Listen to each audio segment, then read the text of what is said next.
Hello viewers, please accept my very warm greeting. It is the video about At the Zoo. This is the poem composed by Eileen Methias. In first stanza, poet says, "Be careful what you say or do when you visit the animals at the zoo." Here poet says about the precautions which should be adopted whenever we are going to visit the zoo. Poet wants to restrict ourselves to make harsh comment on the animals. Further, he forbids to make fun of animals. He commands to maintain carefulness in the name of the comment. In second stanza, he says, "Do not make fun of camel's hump. He is very proud of his noble bump." Here he forbids to make fun of camel's hump. According to poet, camel is very proud of its noble bump. Actually, it is prevalent among the people that the food is stored in the form of fat in the camel's hump. Camel is the strange creature of the earth. It can live without taking food and water for a long time. Its hump is made of adipose, which protect whole body from much heat. Hence we may say its bump is a special tuned feature of the camel to protect himself. Actually, whenever we make a study about the camel, we may find that how much a strange creature it is. It may survive in very high temperature, in the harsh climatic condition. How the camel is surviving? Its thorny plants. It may live in the lackness of water. So it is very interesting creature, and its hump is very useful to live in the harsh climate. This hump of a camel helps camel to live in the harsh climatic condition, reverse climatic condition, dry climatic condition. Now come to the third stanza, in which poet describes that do not laugh too much at the chimpanzee. He thinks he is as wise as you or me. We may watch in the Discovery Channel what kind of intellect is being possessed by the chimpanzee. Actually, it is chimpanzee who thinks himself wise enough. He thinks that his wisdom is not less than that of the human being. In fourth stanza, the poet describes and the penguins strutting round the lake can understand remarks you make. The poet claims that penguin is able to understand the remarks of the human being. In fifth stanza, he describes, "Treat them as well as they do you, and you will always be welcome at the zoo." It is the last stanza of the poem. In this stanza, poet is in the opinion that if our behavior is smooth and disciplined, if we are not teasing the animals, then we will be welcomed all the times in the zoo. अब इसका थोड़ा सा हम हिंदी में भी इसको समझा देते हैं। जू का हिंदी मतलब चिड़ियाखाना होता है। जू में हमारा सामना विभिन्न तरह के जानवरों से होता है। प्रत्येक जानवर में एक खास तरह की विशेषता होती है। वैज्ञानिक इसे अनुकूलन कहते हैं। ये एक तरह की विशिष्टता होती है जो एक खास तरह के जानवर को खास बनाती है। जो लुक, जो रूप या छवि इन्हें इतना खास और विशिष्ट बनाती है, तो इस पर तो इन्हें गर्व होगा ही। अतः कवि कहता है कि जब हम चिड़ियाखाना अर्थात जू जाते हैं तो हम इस बात के प्रति सचेष्ट रहें कि हम वहां निवास करने वाले जानवरों के प्रति अवांछित टिप्पणी नहीं करें। वास्तव में जू में जानवरों का अपना प्राकृतिक आवास और वातावरण नहीं मिलता। पशुओं को उनके प्राकृतिक निवास में रखने के लिए अभयारण्य बनाया जाता है। यहाँ कभी ऊँट के कुबर का मजाक उड़ाने से हमें रोकता है। कवि का मानना है कि ऊँट को अपने सुंदर और उपयोगी गोले से उभार पर गर्व है। आगे वह चिंपैंजी पर हमें हंसने से रोकता है। कोई चिंपैंजी सोचता है कि वह भी उतना ही बुद्धिमान है जितना कि मनुष्य। फिर कवि आगे पेंगुइन के बारे में चर्चा करता है, कैसे वह गर्व के साथ कदम बढ़ाते हुए चहलकदमी करता है। फिर सबसे अंत में कवि कहता है कि जानवरों के प्रति अच्छे व्यवहार के साथ अगर आप जू अर्थात चिड़ियाखाना जाते हैं तो आपका स्वागत है। उसके बाद हम इसमें देखते हैं कि कुछ वोकैबुलरी है। हम्प, ऊँट का कुबर। हम्प का अर्थ होता है ऊँट का कुबर, ऊँट के पीठ का गोला सा भाग, ठीक है। तो उसके बाद जो है सो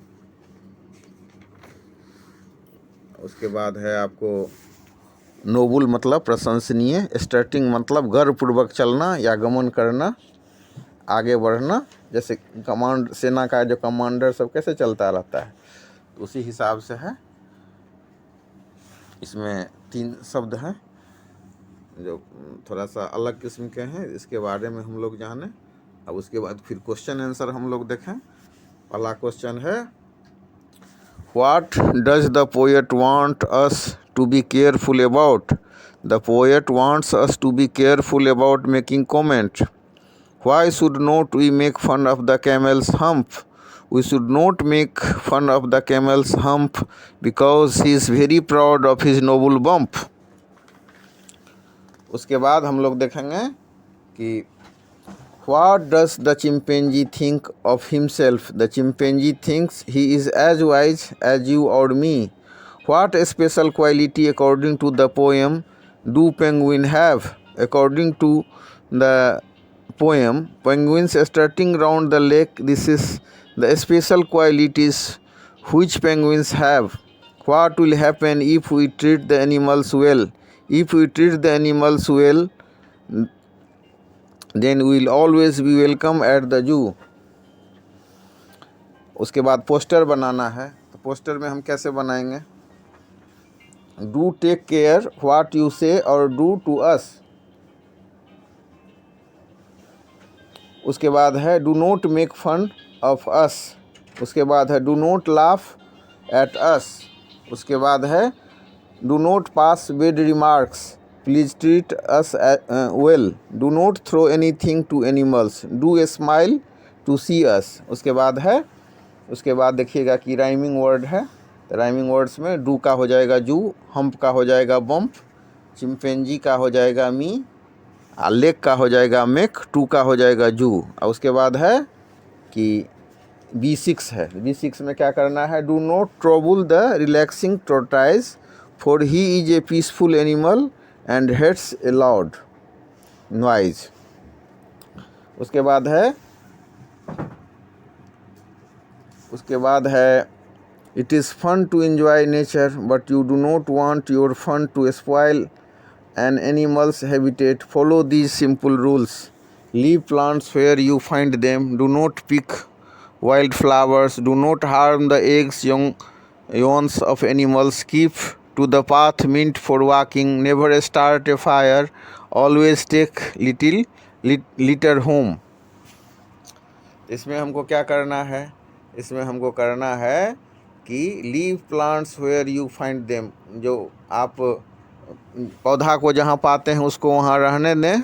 उनके जंगली जो फूल होते हैं उनको नहीं तोड़ें। Do not harm the eggs young ones of animals. जो एनिमल के जो या पंछी के जो अंडे होते हैं उनको हमें नुकसान नहीं पहुंचाना चाहिए। या जानवरों के जो छोटे छोटे बच्चे होते हैं कि प्यारा सा बच्चा, उनको हमें तंग नहीं करना चाहिए, नुकसान नहीं पहुंचाना चाहिए। Keep the path meant for walking. आप जंगल में जाएंगे या अभयारण्य में जाएंगे या फिर आप देखेंगे कि क्या नाम है वो चिड़ियाखाना में आप जाते हैं तो चिड़ियाखाना में एक रास्ता बना हुआ होता है आदमी को टहलने के लिए।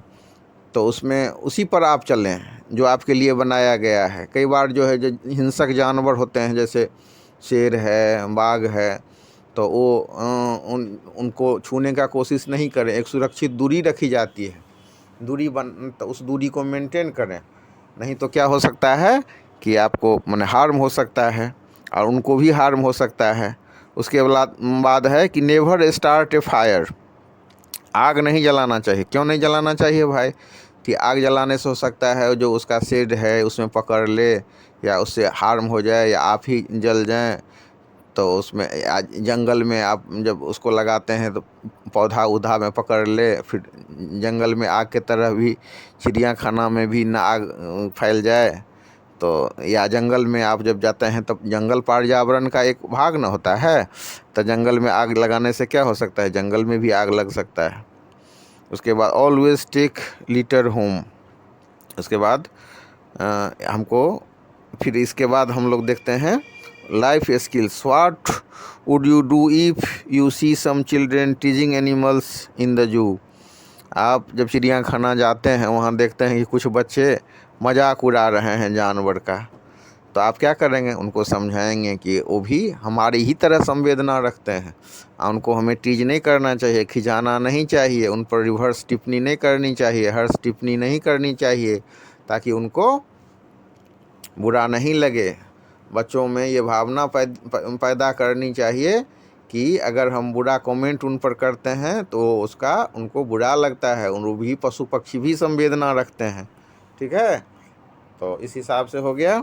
अब दूसरा क्वेश्चन है B7 का, what precautions should the visitors take while moving around the zoo. जब हम जाते हैं चिड़ियाखाना में या जू में हम विजिट कर रहे होते हैं, जब हम जू को देखने के लिए जाते हैं तो हमें कौन सी सावधानी अपनानी चाहिए? हमें जानवरों को नज़दीक से नहीं छूना चाहिए, या उनको कुछ हार्म नहीं पहुंचाना चाहिए, या कई बार चिड़ियाखाना में उनको कुछ खाने से देने के लिए मना किया जाता है। तो इन सब चीज़ों को कुछ सावधानियां जो दी जाती है, कुछ जो मेथड अपनाया गया है, तो उस पर हमें ध्यान रखना चाहिए, निर्देश के मुताबिक करना चाहिए, कुछ चलना चाहिए, उन पालन करना चाहिए निर्देश का। जहाँ कहीं निर्देश नहीं है तो अपने मन से एक सुरक्षित दूरी रखें, उनको खिझाएं नहीं, कुछ ऐसा अवांछित चीज़ उन्हें भोजन के लिए नहीं दें, कुछ हार्म पहुंचाने वाली कार्रवाई हम नहीं करें। तो इस हिसाब से जो मर्यादित आचरण हम अपनाएंगे तो हमारा जू में स्वागत है। ठीक है, अगर हम कुछ ऐसा रिवर्स करेंगे जो कि हानि पहुंचाएगा पशु पक्षी को जो चिड़ियाखाना में है, तो फिर ये अच्छा नहीं होगा, तो फिर उससे उनको भी हार्म हो सकता है। अब चिड़ियाखाना को तो मेंटेन करने में बहुत सारे स्टाफ हैं, बहुत सारे डॉक्टर हैं, बहुत सारा पशु पक्षी है, कुछ पेड़ है, कुछ शोभा के वृक्ष हैं, कुछ हॉर्टिकल्चर वाले प्लांट हैं, तो वो इस हिसाब से उसको एडजस्ट किया गया है ताकि वो सरवाइव करें। अगर हम उसको छेड़छाड़ करेंगे तो फिर उसमें दिक्कत हो जाएगी। तो हमको इस हिसाब से अपने आप को ट्विंड करना है। जो हम तो कमेंट करना तो इसमें एक हिसाब से कल्पना किया गया है कि मतलब पशु पक्षी भी हमारी तरह ही संवेदना रखते हैं, लेकिन मूल भाव ये है कि मतलब हम जब चिड़ियाखाना में जाते हैं तो कोई ऐसा आचरण, कोई ऐसा व्यवहार, कोई ऐसी शैली हमें नहीं अपनानी चाहिए जिससे पशु पक्षी को नुकसान हो, उनको कुछ दिक्कत हो। ठीक है, तो हमको इन बातों का ख्याल रखना है, ये सावधानी, ये प्रिकॉशंस बरतना है। उसमें है कि उसका एक रास्ता दिया हुआ होता है चिड़ियाखाना में, जब हम जाते हैं तो उस रास्ता पर ही हमको चलना है, अलग से जो है दूसरे रास्ता पर नहीं जाएं, या फिर उसमें जो नीचे में है वो नहीं जाएं, या फिर उसमें कभी कभी देखेंगे कि जैसे लायन है या टाइगर को जहाँ रखा जाता है जू में, तो उसके नीचे एक बहुत बड़ा गड्ढा होता है, एक बहुत जाली होता है, तो कुछ आदमी जाली में हाथ घुसा देते हैं, तो वो हमको नहीं करना चाहिए। जाली उली में हाथ घुसाने से क्या होगा कि मतलब हो सकता है उस पर वो अटैक कर दें, या कई बार कुछ आदमी छत्ता उता को घुसा देते हैं उसमें, तो वो भी हमें नहीं करना चाहिए। तो ये सब चीज़ है। या कुछ ऐसे जानवर होते हैं, कई बार आप देखेंगे कि चिड़ियाखाना में सर्प भी होता है, तो सर्प को जो रखा जाता है तो उसमें शीशा लगा होता है या फिर जाली लगा रहता है, तो फिर उसमें जो है उसको भी टीज करने पर वो हो सकता है हमला भी कर दे। कई सांप, जो जहरीले सांप भी चिड़ियाखाना में रखे जाते हैं, तो अगर हम उसको उस हिसाब से देखें तो हम नुकसान से बच सकते हैं और उनको भी नुकसान से।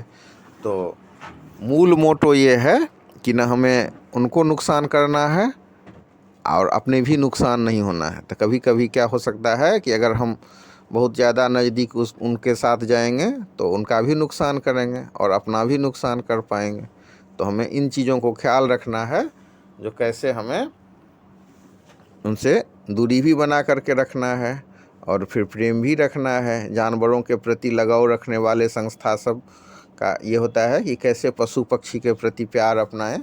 तो हमेशा प्यार छू करके ही नहीं होता है, ठीक है। तो इस हिसाब का हम लोग ध्यान रखेंगे। उसके बाद है, are you planning to keep a pet bird और animals, work in pairs and discuss the following points. What kind of home do I prepare for the pet. जानवरों के लिए हमें कैसा आवास बनाना चाहिए, कैसा घर बनाना चाहिए ताकि वो वहाँ उसमें we should make home for the pet in which they get comfort. उसमें वो आराम से रह सकें, जिनमें उनको आराम मिल सके। Who will took after my pet when I go to school. जब हम स्कूल जाते हैं तो हमारे पेट की देखभाल कौन करता है? तो हमारे माता पिता या हमारे जो नौकर हैं वो उनकी देखभाल करते हैं। What kind of food will my pet need. किस तरह का भोजन हमारा जानवर चाहता है या जानवर को आवश्यकता होती है, किस तरह के भोजन की। तो जो उनको न्यूट्रिशन दे सके, जो उनको बढ़ाने में मदद कर सके। How much exercise will my pet need. कितना एक्सरसाइज हमारा पशु को आवश्यकता होती है। तो समुचित मात्रा में। Who will train my pet.